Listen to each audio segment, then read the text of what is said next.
서로마 제국은 476년 게르만에 의해서 사라졌습니다. 장구한 세월 동안 지중해 일대를 지배해온 서로마의 붕괴, 이것은 역사적인 지각 변동의 예고였죠. 당시 로마는 법률과 행정의 표본이었는데요. 로마의 붕괴는 곧 모든 통치체제의 붕괴였습니다. 제도와 문화는 신속히 야만적인 것으로 대체되어 갔죠. 로마 사회는 사라졌지만 로마인과 그들의 신앙은 그렇지만 사라지지 않았습니다. 교황제의 등장은 이러한 혼란한 역사적 정황이 작용된 것이죠. 교황, pop이라고 하는 의미는 아버지라는 뜻입니다. 초기에는 존경받는 감독에게 사용했고요. 콘스탄티누스 황제가 수도를 콘스탄티노플로 옮겼지요. 그래서 그곳은 동방의 중심지로 새롭게 부각되었지만 로마 기존의 수도였던 곳인데요. 교회의 감독이 그 직능을 대신하면서 내적인 질서 유지에 힘을 기울였죠. 감독은 이민족의 침략 앞에서 주민들의 영적이며 정신적인 지주 역할을 했습니다. 처음 로마 본토로 침략해 들어온 이민족은 452년 흉노족이었죠. 그러나 서로마는 대처할 능력이 없는 상태였습니다. 이때 로마를 구하자는 일념으로 침략자들 앞에 나선 것은 바로 교회의 감독들이었어요. 그 대표적 사례가 바로 레오의 경우입니다. 레오 외환이 겹친 이 상황에서 그는 하나님의 책직이라고 불린 흉노족의 지도자 아틸라와談판에서 성공했지요. 전쟁과 약탈의 폐허 앞에서 로마를 살려낸 것입니다. 455년에는 반달족이 또 로마를 침략해 왔어요. 여전히 네오가 감독으로 있을 때였습니다. 침략을 막을 수는 없었습니다. 그러나 로마가 불타는 것은 막아야만 했지요. 네오는 홀로 반달족의 진세릭 혹은 가이세릭이라고 부르는데요. 우두머리와 협상을 벌였습니다.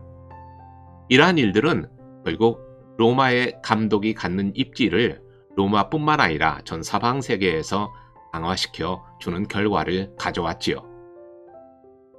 네오의 적극적인 활동은 로마 감독직에 대한 그의 신학적 입장에서 나온 것입니다. 그는 로마의 감독을 교회의 수장이라고 생각했습니다. 예수는 베드로와 그의 후계자들을 교회의 기초로 삼았지요. 따라서 베드로의 직계 선상에 있는 로마 감독은 바로 교회의 머리가 된다고 생각한 것입니다. 그는 모든 영과 속의 문제에 관여하고 또 해결해야 할 권리와 의무도 가지고 있었던 거죠. 이런 확신이 구체적으로 드러난 예가 두 차례에 걸친 에큐메니컬 공의회인데요. 바로 고대교회사에 등장하는 네 차례에 걸친 삼위일체론과 기독론에 관련된 그 회의 중 두 차례의 회의, 431년의 에베소 회의와 451년 칼케톤 회의가 거기에 해당이 됩니다. 431년 에베소 회의에서 알렉산드리아의 대주교, 그러니까 시릴의 후임이죠. 디오스코로스는 독자적으로 회의를 소집해서 반성론을 연재시키려고 했어요. 네오는 교리 문제를 다룰 때에 로마 감독의 허락을 받을 것을 그에게 명령을 했죠. 다시 말하면 로마 감독의 권위로서 관여한 것입니다. 451년 칼케톤에서는 네오의 편지로 인해서 정통신앙, 그러니까 양속론이 확립이 되게 되죠. 네오는 461년 죽게 되는데요. 이 네오에 대해서 역사는 교황제의 기초를 놓은 감독으로서 오늘날의 의미에서, 현대적인 의미에서 최초의 교황에 해당한다고 그를 평가하고 있습니다. 네오가 죽고 정확히 15년 후인 476년 서로마는 오도바카르에게 완전히 멸망을 합니다. 마지막 황제인 로물루스 아우구스툴루스는 힘없이 황제의 자리를 떠나게 되죠. 서로마는 이제 무정부 상태가 되었습니다. 하지만 오도바카르는 동로마의 황제 유스티니안과 맺은 정치적인 관계로 인해서 서로마는 다시 동로마 치하에 놓이게 되지요. 동로마 제국에서는 감독이 황제에게 예속된 상태였지만 로마는 그 반대였습니다. 야만족의 침입은 오히려 감독의 권위를 강화시켜준 계기가 되었던 거죠. 문명의 유산을 이 야만족 앞에서 보호하는 역할을 바로 교회가 담당했기 때문입니다. 568년에는 랑고바르덴이 로마를 침공해 왔습니다. 로마는 스스로 방어해야만 했지요. 감독 베네딕트 1세는 이때 사망했고요. 후임인 펠라기우스 2세는 이들에게 풍부한 물질을 선물로 공세해서 일시적이지만 도시를 보존할 수 있었습니다. 그러나 때마침 페스트가 발궐을 했고요. 펠라기우스 2세는 이 페스트에 의해서 사망을 하죠. 감독의 자리는 공석이 되었어요. 이때 바로 이 공석이었던 감독 자리에 오른 사람이 그레고리 1세인데요. 590년에 그 자리에 오르게 됩니다. 그레고리 1세는 역사상 가장 유능한 인물로 평가받고 있습니다. 그는 레오가 가진 교황제의 이상을 실현한 인물로 인정되고 있죠. 그레고리우스, 그는 540년경 한 원로원 의원이던 로마의 귀족 가문에서 태어났습니다. 로마와 고트족과의 싸움터, 그것이 바로 그가 어린 시절 겪은 환경이었죠. 로마의 주교였던 아가페투스 1세 그리고 펠릭스 4세는 그의 증조부였죠.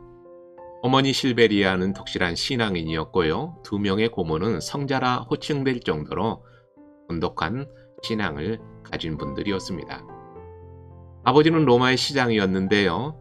부친이 죽으면서 그의 많은 재산을 그레고리우스에게 상속해 주었지만 그레고리우스는 대부분의 물려받은 재산을 자선기관에다 바치고요.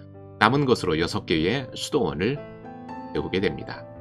자신도 물론 그 수도원에 들어가서 엄격한 금욕생활로 건강을 잃을 정도였던 거죠. 568년 랑고바르덴이 로마를 침범해서 571년에는 포 계곡을 점령했고요. 이듬해에는 베네벤토와 스폴레토를 점령했을 당시에 그는 나이 28살이었고요. 당시 로마의 행정 담당 관료였습니다. 573년에는 로마시 자체도 위험 반경에 들었죠. 전쟁으로 얼룩진 현실을 피해서 574년 관직을 벗고 수도원에 들어갔지만 감독이었던 베네딕트 1세가 다시 나오도록 명령했고요. 579년에는 당시 감독이었던 펠라기우스 2세가 그를 대사로 삼아서 콘스탄티노플에 파견했습니다. 그의 임무는 랑고바르덴의 약탈로 이기에 빠진 로마를 돕도록 외교 활동을 전개하는 것이었죠. 그렇지만 그의 외교 활동은 큰 성과를 얻지는 못했던 것으로 알려져 있습니다. 586년 로마로 복귀한 그는 감독을 보좌하는 행정직을 맡아보게 되죠. 계속된 전쟁과 뺏고 빼앗기는 싸움의 와중에서 로마 시민들의 정서는 말이 아니었어요. 혼란과 무질서는 극에 달했습니다. 파괴된 성벽을 수선키 위해서 값비싼 기념물과 건축물들을 유실시켰어요. 무너진 것을 세우자는 명목하에 또 다른 것을 무너뜨린 거죠. 상하수도 시설은 파괴되어서 전염병이 번졌고요. 질병이 창궐했습니다. 이때 전염병 곧 패스트로 인해서 590년 2월 당시 로마의 감독, 교황인 펠라기우스 2세가 사망하게 되죠. 로마의 성직자들과 시민들은 공석인 감독 자리에 그레고리우스를 이렇게 임명하게 됩니다. 그레고리우스가 완벽한 교황이 되기 위해서는 물론 동방에 있는 황제의 추인을 필요로 했습니다. 그해 가을 황제의 추인은 도착했고요. 5월 3일 그레고리우스는 정식으로 전염병으로 죽은 펠라기우스의 후임 교황이 되었죠. 당시 로마와 로마의 시민은 홍수와 기아와 전염병과 각종 병으로 인한 죽음의 공포 앞에 내던져진 상태와 같았는데요. 그레고리우스는 교황 즉 감독이 되면서 그들에게 희망을 심어주었죠. 각종 부대 시설을 고치고요. 질서를 새로 잡았습니다. 시민들에게는 양식을 배급했어요. 위생의 중요성을 고취시키고 성벽을 수축하면서 군율도 잡았죠. 무엇보다도 가장 큰 위협이었던 랑고바르덴의 계속적인 이태리 침입으로 로마가 큰 위기에 놓여 있었을 때에 그는 협상력을 발휘했고요. 로마시 부근의 평화를 보장받게 되었습니다. 그레고리우스로 인해서 기독교권 내에서 로마 교회의 위치는 절대적 자리에 올라가게 됩니다. 공의와 질서를 사랑하며 청렴했던 그의 활동으로 이전에는 세속 정부가 담당했던 일들을 교회가 수행하기 시작했지요. 교황청 산하의 재산과 로마 교구의 총자산이 효율적으로 관리되었습니다. 서방 교회들은 이전보다 더 강하게 로마 교회와 결속되었어요. 전통에 대한 인식도 동방보다는 훨씬 강했습니다. 595년에는 랑고바르덴의 아킬르프와 평화협정을 체결했고요. 이후로 황제나 총독보다는 교황이 랑고바르덴족에 대한 정책을 주도하게 되죠. 그는 강력한 정치 지도자였을 뿐만 아니라 영적인 지도자였습니다. 그에 의하면 로마 교구는 모든 교회들의 으뜸이요, 그 주교는 모든 교회를 책임지는 인물이었죠. 그는 교회 내의 잘못과 오류들을 교정해야 할 책임을 지고 있었습니다. 종교회의들의 결정도 로마 교구의 인정과 권위가 없이는 효력이 없다는 것이 그의 생각이었습니다. 초기 교회의 활동을 위한 그의 활동은 눈부셨습니다. 그는 예배의식을 간소화시켜서 후대의 가톨릭 미사의 기초로 삼았고요. 음악을 포함한 교회의 공적 예배를 가장 우선시했습니다. 미사 형식에도 변화를 주어 성가를 직접 지어 불렀죠. 이때부터 그레고리안 성가가 등장하게 됩니다. 영국의 선교사 아우구스티누스를 파송했고요. 로마 감독이 모든 교회의 통치자임을 인정케 해서 지중해 세계의 다른 교회들을 로마 교회에 예속시켰습니다. 이것은 그의 교황제의 발효였어요. 그는 중세교회 초기의 행정과 신학의 기초를 제공한 인물입니다. 그의 초인적인 노력은 로마 교회를 중세 1000년간 유럽의 영권과 소권을 동시에 지배하는 이치로 격상시켰는데요. 그야말로 실질적인 교황제도를 만든 장본인이라고 볼 수가 있죠. 그의 신학은 아우구스티누스적인 노선에 있었습니다.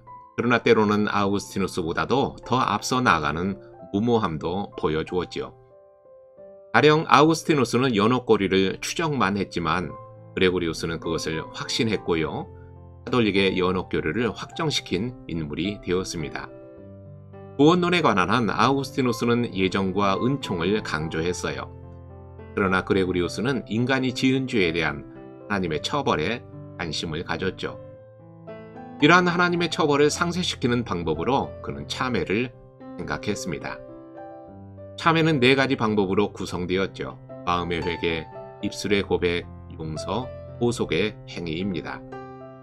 이것으로 하나님이 만족하면 그만이지만 그렇지 않을 경우에는 최종 구원을 얻기 위해 인간은 연옥에 가게 된다는 것이에요. 아우구스티누스와 같이 그리스도는 신약과 구약의 중심 인물이라고 생각했고요.